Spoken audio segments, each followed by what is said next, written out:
Jeg kan stadig blive ret imponeret over, hvor vildt det egentlig er, at vi har den mulighed, at vi kan lave en krone på samme dag, mens man venter, og sætte den fast, mens man stadig er bedøvet. En behandling, der kan tage cirka 2 timer. I og med, at vi laver kronen på samme dag, så har vi ikke brug for at forsyne tanden med en midlertidig aluhætte, som mange kender som en ret generende midlertidig tanderstatning. Der er også rigtig mange patienter, som ikke er glade for at få taget de her aftryk med silikone og de her metalskeer.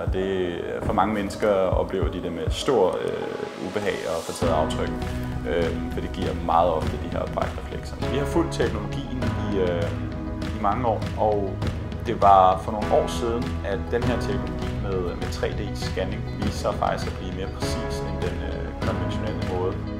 Fordi at seriekronen er lavet af 100% glaskeramik, så tillader kronen, at lyset skinner igennem, og tanden bliver mere livlig, og den bliver ret ofte mere æstetisk og flottere at se på, og man slipper for at have den her mørke metalkant, som rigtig mange mennesker forbinder med reduceret æstetik i forhold til kronebehandling.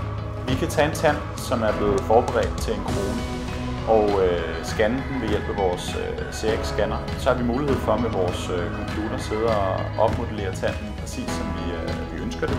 Og når vi er tilfredse med formen og lyden, så sender vi den til vores fræser. Og den består i al sin enkelhed af 2 borearme, der besliber vores restaurering ud fra en lille blok porcelæn, som føres ind i fræseren. Det tager cirka 10 minutter for fræseren at fræse den nye tand, som så er klar til at blive håndmalet og sat i ovnen.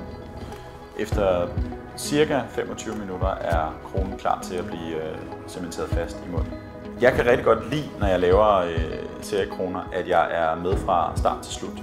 Så jeg er faktisk med under hele processen i fremstillingen af en krone.